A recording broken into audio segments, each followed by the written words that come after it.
Students, this is Om Prakash और आज के वीडियो में हम लोग डिस्कस करने वाले हैं how to crack air force without coaching. Friends, मैंने इंटेक 2019 में मैंने अपना एयरफोर्स एक्स ग्रुप का एग्जाम क्वालिफाई किया था, बट अनफॉर्चुनेटली मैं मेडिकली फिट नहीं हो पाया। फिर भी मैं एयरफोर्स के एग्जाम के सारे स्टेज को मैंने क्वालिफाई किया। सो स्टूडेंट्स, मैंने अपना एग्जाम विदाउट कोचिंग क्वालिफाई किया था और मैं वही स्ट्रेटजी और वही टिप्स एंड ट्रिक्स आपके साथ आज मैं शेयर करने वाला हूँ। अगर मैं एयरफोर्स एग्जाम के सिलेबस की मैं बात करूँ, एक्स ग्रुप में 3 सब्जेक्ट से क्वेश्चन आते हैं। पहला आपका फिजिक्स हो गया, दूसरा मैथ्स और तीसरा इंग्लिश। स्टूडेंट्स, फिजिक्स का लेवल और फिजिक्स के क्वेश्चन सारे 11-12 के ही होते हैं। मैथ्स भी आपके 11-12 स्टैंडर्ड्स के ही पूछे जाते हैं और इंग्लिश हमारा जनरल इंग्लिश होता है। स्टूडेंट्स, अब मैं बता दूं कि अगर हमें इस एग्जाम को क्रैक करना है तो अब मैं कम से कम इस एग्जाम को कितने दिनों में क्रैक कर सकता हूँ। अगर आप 11-12 में एक एवरेज स्टूडेंट्स हो, कम से कम एक एवरेज स्टूडेंट्स हो, आपको फिजिक्स की भी थोड़ी नॉलेज होनी चाहिए, आपको इंग्लिश की भी थोड़ी नॉलेज होनी चाहिए, आपको मैथ्स की भी थोड़ी नॉलेज होनी चाहिए। अगर आपके पास इतनी नॉलेज है तब आप इस एग्जाम को फर्स्ट अटेम्प्ट में ही क्लियर कर सकते हो, यानी कि आप इस एग्जाम को 5 से 6 महीने की प्रिपरेशन में आप क्रैक कर सकते हो। अगर मैं एक्स ग्रुप की बात करूं तो मैंने अपना एग्जाम एक्स ग्रुप में ही क्वालिफाई किया था, तो मैं अब आपसे अपनी स्ट्रेटजी को डिस्कस करने वाला हूं। एयरफोर्स एग्जाम में 3 सब्जेक्ट होते हैं। पहला आपका फिजिक्स, दूसरा आपका मैथ्स और तीसरा आपका इंग्लिश। शायद मैंने जिस बुक को फॉलो किया था सेल्फ स्टडी के लिए, वो आपके स्क्रीन पे शो कर रहे होंगे। उसमें दिए गए सारे प्रैक्टिस क्वेश्चन को मैंने सॉल्व किया। स्टूडेंट्स, अगर आप इस बुक्स के प्रैक्टिस क्वेश्चन को अगर आप सॉल्व करते हो तो आपको एयरफोर्स एग्जाम में पूछे जाने वाले क्वेश्चन के पैटर्न्स के बारे में पता चलेगा।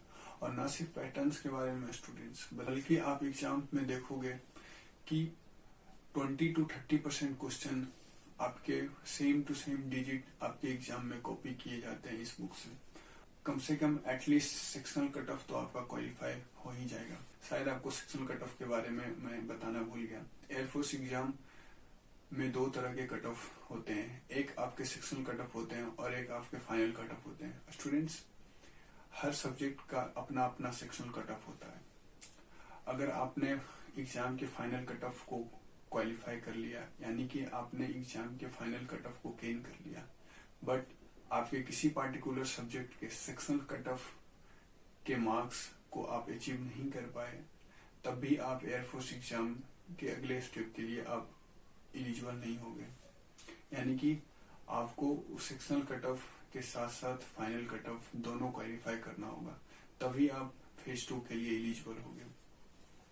सो स्टूडेंट्स, अगर आप फिजिक्स के लुसेंट्स के बुक के सारे क्वेश्चन बना लेते हो तो आप फिजिक्स के सेक्शनल कट ऑफ के लिए तो एलिजिबल हो ही जाओ। मेरा एक्सपीरियंस कहता है कि अगर आप इस बुक्स को 1 से 2 बार प्रैक्टिस कर लेते हो और अगर 12th में आपका थ्योरेटिकल सेक्शन मजबूत था तो आप बहुत ही इजीली 20+ स्कोर गेन कर सकते हो फिजिक्स में। सो स्टूडेंट्स, अगर आप इस स्ट्रेटजी को फॉलो करोगे तो आपके फिजिक्स में 20+ मार्क्स तो इजीली गेन हो जाएंगे। अब मैं बात करूं मैथ्स की। मैथ्स के लिए मैंने सिर्फ आर्य सवाल को प्रीफर किया था और मैंने आर्य सवाल बुक्स के सॉल्व और अनसॉल्व दोनों क्वेश्चन को मैंने बनाया था। मेरा ये कहना है कि अगर आपने जिस बुक्स को 11-12 में बनाया है, जिस टेक्स्ट बुक को आपने 11-12 में बनाया है, अगर उसी टेक्स्ट बुक को आप 1 से 2 बार रिवाइज कर लेते हो, आइदर वो आर्य सवाल या फिर आर.डी. शर्मा, तो आपके डेफिनेटली एयरफोर्स में 20+ मार्क्स आप गेन कर लोगे। आपको ये फील नहीं हो रहा होगा। मैं अपने एक्सपीरियंस के साथ कह रहा हूँ और मैंने ये ऑब्जर्व किया है कि आर्य सवाल के अगर आप सॉल्व और अनसॉल्व सारे क्वेश्चन को अगर आप बना लेते हो, एटलीस्ट 5 to 6 क्वेश्चन तो डेफिनेटली उस बुक्स के डिटो आपके एग्जाम में पूछे जाते हैं।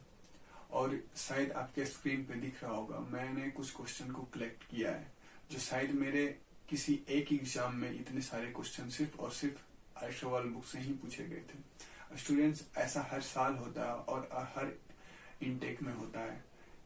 अब मैं बात करूं अपने नेक्स्ट सब्जेक्ट जो कि इंग्लिश। आपको जान के हैरानी होगी कि जब मैं 12th पास किया था और जब मैंने सितंबर का एग्जाम मैंने एयरफोर्स का दिया था तो मैंने इंग्लिश के सेक्शनल कट ऑफ को मैं क्वालिफाई नहीं कर पाया था।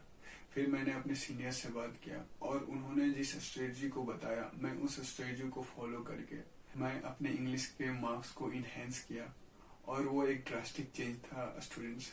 मैंने पिछले वाले इंटेक्स में मैं सिर्फ और सिर्फ 6 मार्क्स ही इंग्लिश में ला पाया था और जब मेरा रिजल्ट हुआ तो उस टाइम मेरे अप्रोक्स 16 मार्क्स थे इंग्लिश में। तो स्टूडेंट्स जिस स्ट्रेटजी को मैंने फॉलो किया आज मैं उस स्ट्रेटजी और जिस बुक्स को मैंने पढ़ा सारा एक्सपीरियंस मैं आपके साथ शेयर करने वाला हूँ। आप शायद मेरे स्क्रीन पे देख रहे होंगे कि मैंने किस इंग्लिश के बुक्स को फॉलो किया। स्टूडेंट्स इस बुक्स का नाम है how to correct English. Book की सबसे बड़ी खासियत यही है कि इस बुक्स में एरर बहुत कम है और अगर आप इस बुक्स के हर एक चैप्टर्स को पढ़ते हो तो एक छोटे से टॉपिक्स को कंप्लीट होने के बाद उसके प्रैक्टिस क्वेश्चन आपको उसी जगह पे मिल जाएंगे और अगर आप उसे रिवाइज कर लेते हो तो आपका वो सब टॉपिक्स आपका क्लियर हो जाएगा। अगर मैं दूसरी बुक्स के कंपेरिजन में इस बुक की बात करूं तो इस बुक्स को आप इजिली ग्रैप्स कर सकते हो क्योंकि इसे इस तरह से डिजाइनिंग किया गया है। इस बुक्स में एरर भी बहुत कम है और अगर आप इस बुक को बना लेते हो तो आपके इंग्लिश के ग्रामर के सेक्शन तो कंप्लीट हो ही जाएंगे। अगर मैं बात करूं अब कंप्रीहेंशन की और मीनिंग्स की तो शायद आप देख रहे होंगे मैंने M.K. मिश्रा की बुक्स को फॉलो किया था।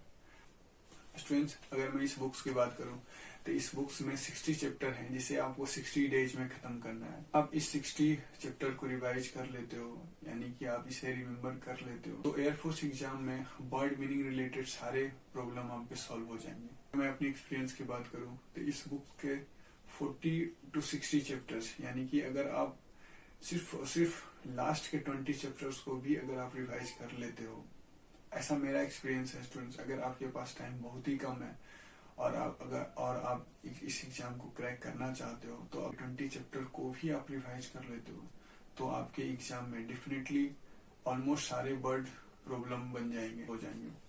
अगर मैं बात करूं कॉम्प्रिहेंशन की और इस पूरे इंग्लिश के सिलेबस के रिवीजन की और इसके प्रैक्टिस की तो स्टूडेंट्स मैं एसएससी के क्वेश्चन बैंक को रिवाइज करता था। शायद आप इस बुक को देख के डर रहे होगे, आपको लग रहा होगा कि आपको इतना सारा रिवाइज करना होगा। ऐसा बिल्कुल नहीं है।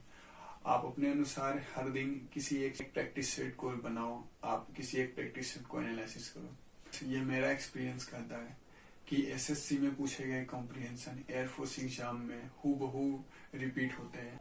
स्टूडेंट्स मैंने जब एग्जाम दिया था तो उसमें जो कॉम्प्रिहेंशन पूछे गए थे वो कॉम्प्रिहेंशन मैं एसएससी एग्जाम के प्रैक्टिस सेट में मैं पहले ही सॉल्व कर चुका था। अभी भी आप उस कॉम्प्रिहेंशन को एक बार पढ़ भी लो या फिर आप एक बार देख भी लो तो आप उसके आंसर बहुत ही इजीली दे सकते हो। आप कॉन्फिडेंटली उस कॉम्प्रिहेंशन को सॉल्व कर सकते हो। तो स्टूडेंट्स अगर आप ज्यादा से ज्यादा प्रैक्टिस करोगे एसएससी क्वेश्चन बैंक्स के तो आपके इंग्लिश के सारे कॉम्प्रिहेंशन और वर्ड्स मीनिंग्स रिलेटेड प्रॉब्लम और ग्रामर से रिलेटेड प्रॉब्लम ये सारे के सारे प्रॉब्लम सॉल्व हो जाएंगे। बट बेसिक्स आपको उसी बुक्स से करनी चाहिए, हाउ टू करेक्ट इंग्लिश।